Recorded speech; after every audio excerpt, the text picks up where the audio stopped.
السلام عليكم ورحمة الله وبركاته، ازيكم طلاب جريد 4 عاملين ايه؟ النهاردة يا ولاد هنتكلم عن جزء جديد هنتكلم فيه عن السنسز أو الإحساس أو الإدراك. في الليسون بتاعنا هنعرف ازاي الهيومنز والانيمالز ازاي بيبقى عندهم receive للانفورميشن اللي حواليهم، إن هُم بيجمّعوا معلومات من الenvironment اللي حواليهم، من البيئة اللي حواليهم، وإزاي بيكون عندهم استجابة responding للحاجة اللي بيحسّوها من البيئة اللي حواليهم. لأ مش فاهم إزاي، طيب إزاي هافهّمك هاقول لك، يعني أنت لمّا بتسمع صوت قطة بتنونو أو بتسمع صوت جرس الموبايل لمّا بيرن، بتعمل إيه، بتتحرّك ناحية الموبايل اللي بيرن عشان تشوف مين بيرن، لمّا جرس الباب بيرن تسمع صوت الجرس، فأنت بالتالي بتتحرّك ناحية الباب عشان تشوف مين بيخبّط على الباب، تمام؟ دي كده أنت سمعت الصوت فأنت اتحرّكت، دي خاصية الhear السمع.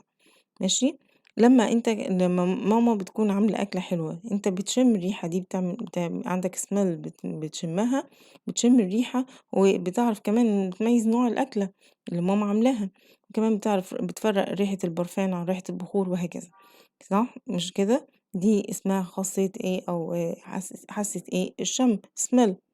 كمان لمّا بتمسك كوباية وجواها حاجة بتعرف إذا كانت الحاجة دي سخنة أو ساقعة عن طريق الtouch عن طريق خاصية حاسة اللمس، حاسة اللمس عندك بتخلّيك تميّز إن الحاجة اللي جوّه الكوباية دي سخنة والّا ساقعة وهكذا. فربنا خالق لنا يا ولاد حواس اسمها الحواس دي ربنا خالقها لنا عشان نميّز الحاجات اللي في البيئة اللي حوالينا ونقدر نتعامل معاها. عندنا نهير السمع والsmell اللي هو الشم والtaste التذوق والtouch اللمس والsight اللي هو النظر. الخواص دي ربنا خالقها في الliving organism بتختلف من كائن لكائن تاني قوتها يعني عشان يقدر يعمل adapt مع الenvironment اللي حواليه ويقدر يتعامل ويستجيب مع البيئة اللي حواليه. تعالوا كده نشوف يا ولاد هو إحنا يا ترى كل الliving organism بيكون عندهم نفس senses واحدة، عندهم نفس الحواس واحدة بنفس القوة والّا بيبقى في different؟ طبعًا إحنا في اختلاف عندنا ما بين الliving organism في الحواس بتاعتهم، ربنا خالق لهم كل living organism وليه طريقة في التعامل بالحواس بتاعته. إزاي؟ يعني مثلًا إحنا الhumans الإنسان have عنده الsensor organs مثلًا عندنا الexample ليه عندنا الears مثلًا الودان ربنا خلق لنا الودان عشان allow us to enjoy music عشان نستمتع بالموسيقى ونسمع الموسيقى، ونعمل كمان detect sound around us إن إحنا نميّز الأصوات اللي حوالينا، نعرف زي ما قُلنا ده صوت جرس، ده صوت قطة، ده صوت حد كده يعني، تمام؟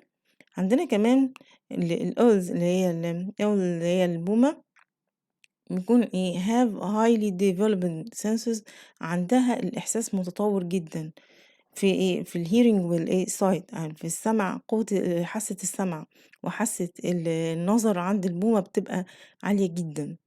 ليه؟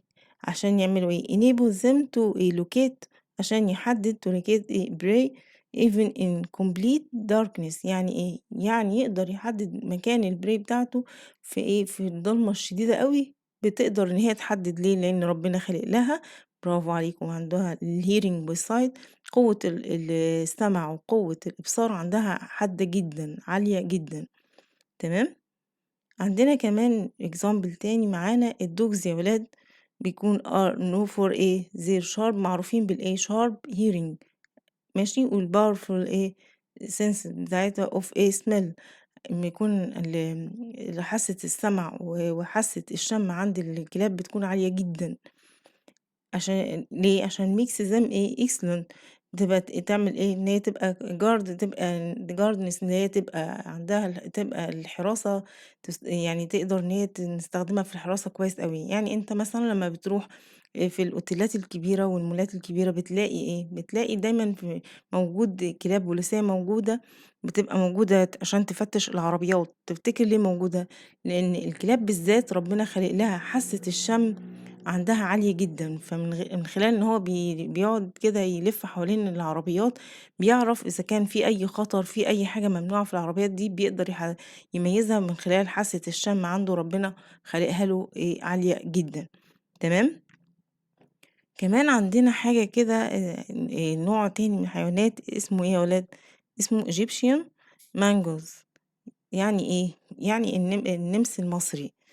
ماشي، ده نوع من الحيوانات بيعمل إيه، بيستخدم الحواس بتاعته يعمل إيه communication to coordinate movement. يعني إيه، يعني بيعمل هو ربنا خالق له إن هو بيعمل أصوات بيعمل أصوات معينة مع أصحابه عشان مثلا يتحركوا لمكان معين، زي بيندهوا على بعض بصوت معين بيكون بيتميز ما بينهم، فبيجمعوا بعض عشان يتحركوا لمكان معين، أو إن هما يدوروا على إيه طعام search for إيه food. تمام. فهو بيستخدم الخاصية دي في إن هو إيه يعمل إن هما يتجمعوا مع بعض عشان يقدروا يتحركوا يروحوا لمكان في جروب كده مع بعضيهم، يتحركوا لمكان إن هما في مكان عايزين يروحوا مكان تاني، أو إن هما عايزين يدوروا على إيه طعام. تمام. معانا كده كمان يا ولاد الدولفين. طبعا احنا كلنا عارفين ايه حيوان الدولفين هو لطيف وأليف قد ايه. ربنا برضو خالقله الحواس بتاعته. هو عنده sharp senses، عنده super senses، عنده خواص خاصية بتكون الإحساس عنده عالي جدًا. بيكون إيه، إن هو ربنا خالق له الإحساس عالي جدًا عشان يعمل إيه finding food. بيستخدمه في إيه، إن هو يبقى find food عشان يلاقي الطعام. ماشي، يوجد الطعام بتاعه. ويعمل إيه تاني، إن هو protecting themselves under water عشان الدلافين تقدر إن هي تحمي نفسها تحت المَيّة من إيه، من أي مخاطر. تمام. وعنده إيه كمان بيستخدم في إيه الحواس بتاعته. The most sharp senses that dolphins have in the senses of hearing. خاصية السمع عنده بتبقى إيه عالية جدا حادة جدا. Since they can hear all kinds of sound عشان يقدر إن هو يسمع كل الأصوات اللي حواليه. ربنا خالق له إن خاصية السمع عنده حادة جدا. طب تعالوا كده نشوف مع بعض ازاي بيعمل how can dolphins locate organism. ازاي بيحدد مكان الأورجانيزم and other things underwater. ازاي ان هو بيقدر يحدد مكان الكائنات الحية تحت الايه المية. تمام. dolphins use ايه عنده بيكون ربنا خالق له بان هو بيقدر يعمل حاجة اسمها ايه echolocation. يعني إن هو بيحدد المكان الموقع بالصدى. يعني إيه تحديد موقع بالصدى عن طريق الصوت. that depend on echo. بتعتمد على echo يا ولاد يعني صدى الصوت. تمام. ليه؟ ليه بيعمل كده، ربنا خالق له ليه الخاصية دي to determine. يعني يحدد يعين. ماشي، يحدد ايه location of other living organism. يعني يحدد المكان بتاع الكائنات الحية التانية and objects الأشياء التانية in ايه water. عشان ربنا خالق له الخاصية دي اللي هي اسمها echolocation. ماشي، عشان يقدر ان هو يحدد الحاجات اللي حواليه، سواء كان اللي حواليه دي فريسة او حاجات تانية حواليه. ربنا خالق له خاصية السمع بتكون شارب جدا، بتكون حادة جدا عشان يقدر ان هو يسمع الأصوات بتاعة الحاجات اللي حواليه. تعالوا كده نشوفها مع بعض بالتفصيل ازاي ده بيتم. الأول تعالوا يا ولاد نعرف ايه هي الإيكو. معناها ايه، اللي هو الصدى زي ما قلنا صدى الصوت is the bouncing back of sound waves. يعني ارتداد موجات الصوت when they hit لما بتخبط solid surface. يعني خاصية الصدى دي صدى الصوت ان هي رجوع ارتداد الصوت، موجات الصوت بترجع تاني لما بتخبط في حاجة جسم صلب. ماشي، ده تعريف الايكو عشان لما تجيلك في سؤال تبقى عارفها، اللي هو صدى الصوت. تعالوا كده نشوف بقى الدولفين بيتعامل ازاي، بيستخدمها ازاي في تحديد الأشياء حواليه.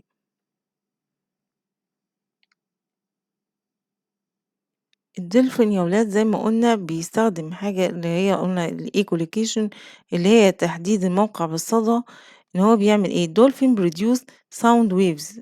يعني بيعمل ايه بينتج او بيطلق موجات صوتية that travels through water. زي ما احنا شايفين في الصورة قدامنا، هو بيعمل أصوات بتتحرك. الصوت عندنا يا ولاد بيتحرك على شكل موجات صوتية. يعني الصوت بتاعك وانت بتتكلم كده هو بيبقى بيتحرك بشكل موجات زي ما انت شايف في الصورة كده قدامك. ماشي، فهو الدولفين لما بيعمل صوت بيعمل بتتحرك على شكل موجات صوتية، بتتحرك خلال المَيّة، تمام، بعدين these waves بتعمل hits object بتخبط في الحاجة اللي قدّامه. ماشي، إحنا قُلنا إن هو بيستخدم الخاصية دي لمّا يكون في قدّامه حاجة، شيء أو في قدّامه prey أو أي حاجة بيشوف يعني من خلال الخاصية دي لمّا بيحصل يطلّع الموجات الصوتية دي، هي بتخبط في الحاجة اللي قدّامه دي، فهو بتخلّيه يعرف إن في شيء قدّامك، فاهم إزاي؟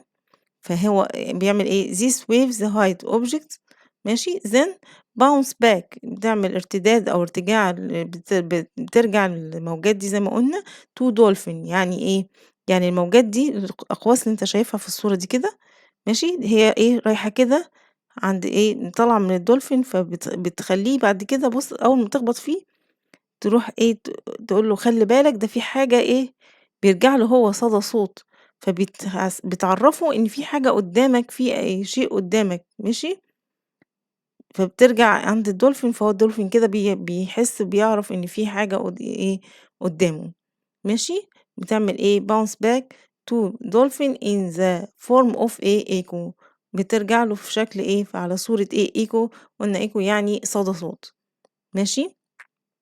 صدى الصوت ده يا ولاد بالضبط زي لمّا أنت مثلًا تكون في أوضة فاضية أو في مكان فاضي خالص، فأنت تجرّب إن أنت تعمل الصوت عالي ماشي، إن أنت تتكلم بصوت عالي أو إن أنت تنده على حد، فتلاقي نفْسك الصوت بيرجع لك كأن أنت في حد معاك في الأوضة بيعيد نفْس كلامك، هو ده صدى الصوت. ليه؟ عشان أنت الموجات الصوتية اللي عندك اللي هي موجات صوتية اللي هي صوتك وأنت بتتكلم.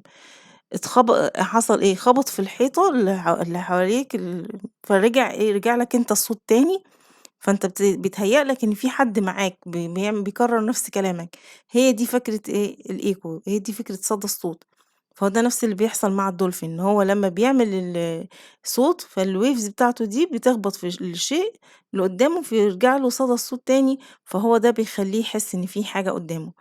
الecho helps dolphin to locate its prey بيحدد الفريسة بتاعته and other object ولأي حاجة تانية حواليه بيقدر يحسها عن طريق الصدى ده عن طريق الecho ده تمام؟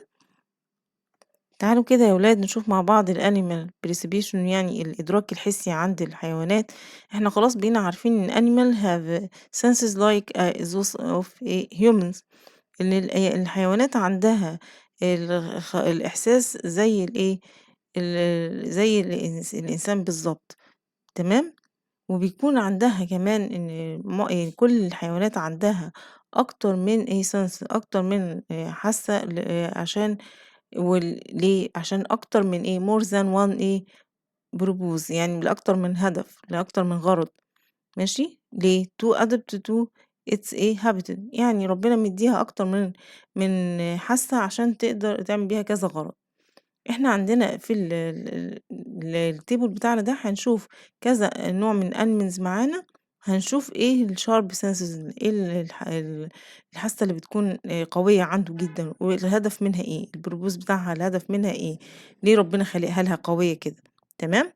أول حاجة معانا الفوكس ماشي، بيكون عنده الsharp senses بتاعته الhearing and sight حاسة السمع وحاسة البصر عنده بتكون قوية جدًا، تمام، ليه؟ ربنا خالقهم له ليه أقوياء كده to avoid ماشي، يعمل avoiding danger إن هو يبقى يمنع المخاطر، يعني لو هو في أي مخاطر حواليه لو في حد مثلًا في حد في predator في حد يصطاده أو في prey قدامه إن هو يقدر هيسمع الحركة بتاعتها ويقدر يشوفها ويميزها فيقدر يتعامل معاها، تمام؟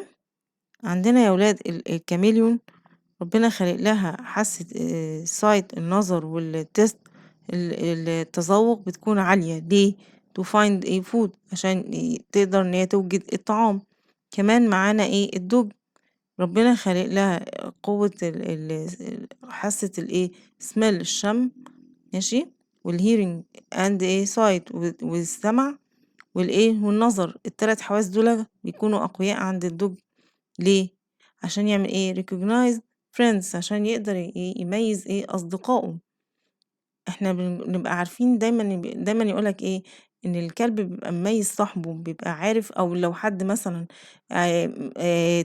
أكّل كلب أو كده يقول لك مش ممكن إن هو يعضه أو يهجم عليه، ليه؟ لإن الكلب بيميز ريحة الأشخاص اللي اتعامل معاهم قبل كده، ربنا خالق له ذاكرة قوية إن هو الحاجة اللي بيشمها ريحة الشخص اللي بيشمه مش بتروح من عنده، بيبقى عنده ذاكرة قوية بتسجل الريحة دي فبتثبت عنده، فعشان كده هو مش بيغدر بصاحبه أو بيغدر بأي حد أكّله أو كده تمام، فهو ربنا خالق له قوة الsmell والhearing sight عشان يعمل إن هو يميّز أصدقائه تمام، خلاص؟ كمان عندنا الmonkey القرد. عنده ربنا خالق له عنده خواص عنده كل حاجة، عنده الtouch والsmell والsight والtaste الhearing ربنا خالق له كل الحواس بتاعته الmonkey كلها قوية تمام، ليه؟ عشان يعمل identifying objects عشان يميز الأشياء، عشان بيعرف يتحرك يسمع الأصوات بيميز طعم الحاجة عنده قدرة على الرؤية إن هو يشوف بقوة بنظره قوي تمام، فهو عنده كل الخواص عنده قوية، ده مين؟ ده الmonkey تمام يا ولاد؟ فإحنا كده عرفنا كل الخواص بتاعة كل حيوان فيهم قوي في الحواس بتاعته sorry الحواس بتاعته حاسة قوية عند الdogs وعند الfox والchameleon تمام، والmonkey وطبعًا عرفنا الدولفين خلاص، فإحنا كده عرفنا كل واحد فيهم بيبقى ربنا خالقه بقوة في معيّنة عشان يستخدم هو الحاسة دي في إن هو يقدر يعمل يتكيّف مع البيئة اللي حواليه، يعمل adapt مع الenvironment اللي around them تمام؟ أتمنى إن شاء الله يكون الدرس كان سهل معاك وفهمته مني وأرجو أكون عرفت أوصّل لك المعلومة، وأشوفكم على خير إن شاء الله الsession الجاي، والسلام عليكم ورحمة الله وبركاته.